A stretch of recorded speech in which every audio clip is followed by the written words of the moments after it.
Alright, so in today's video, we're going to learn how to steal like an artist. There's this really talented photographer who I've been following for quite a while now named Gakuyen. He's got a really cool signature style that he applies to all of his Instagram and YouTube content. One thing he does as part of this style is he adds a radial blur to all of his clips that really only affects the background. I'll probably put an example up. Okay, so pay close attention to the edges right here. Ready? Pretty cool, right? But on top of just looking cool, it also provides a purpose in communicating whatever it is you're trying to communicate and really makes the subject stand out. He has a really great tutorial on how to do this in Davinci Resolve, but Davinci Resolve costs $300 and is pretty complicated. So we're gonna learn how to do it for free using Instagram edits. So let's dive right into it. So boom, edits. You're gonna open up the edits app. You're going to create a new project, select your footage and bring it into the edits app. So the first thing you're going to want to do is remove all of the silences. So boom, cut silences. Didn't do a great job here, but you're out there on your creative journey. That actually really did not really work. So sometimes it's better just to do this part manually. Alright, so once you have your video all chopped up and the pacing is how you want it and all the spaces are removed, you're going to export it. Now what you're going to do is create another project with this trimmed version as one clip. It'll just make everything 10 times easier having it be one clip. So what you're going to do is you're going to duplicate it. Then you're going to overlay it. Make sure they're lined up the same. And now you are going to do the cutout. Oh, the cutout can only be applied to clips that are less than 30 seconds, so this is too long. I am going to have to split this in half, but that's fine. I'm going to go with auto. Usually just try auto first. It's surprisingly good. Let's see, so wait for that to do its thing. Alright, so now we're just gonna do this for the other side. Alright, so now what this does is that you can now apply effects to this base plate and the subject will not be affected. So here we go, we're gonna go to the effects.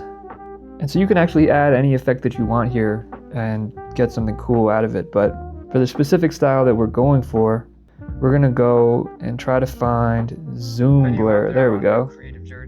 Put that thing all the way up. Nice, nice, nice. And now we can add a little filter. And so then, okay, then when you deselect it, you can now add a filter as well to the whole video. So color leak looks pretty cool. And we will add an adjustment to the whole video.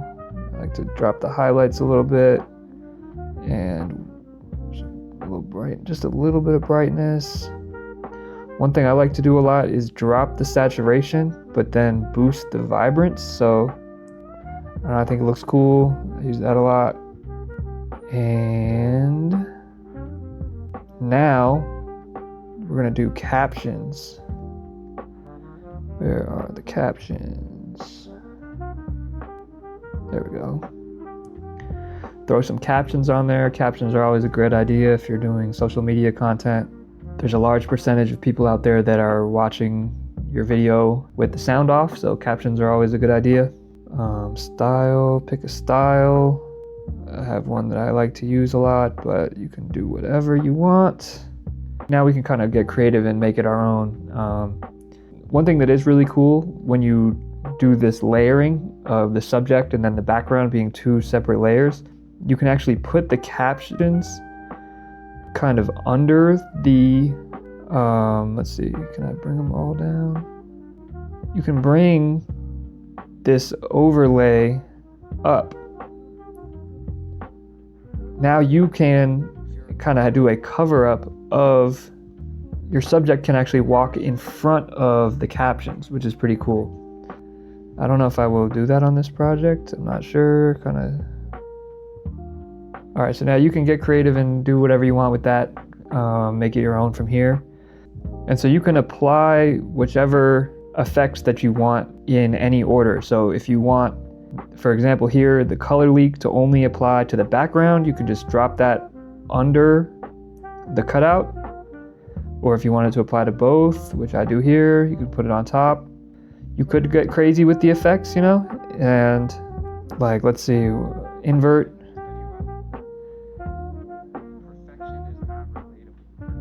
So if I want to do something crazy like that, I could. If you want to apply something just to the foreground, you already have him cut out now, so. Here's a quick side-by-side of before and after applying these effects. Obviously it doesn't look exactly like Gakuyen's style, but it's a way to use simple and free tools to achieve a similar visual technique. Now the last little bit of sauce I'll leave you guys with is how to utilize some trending audio.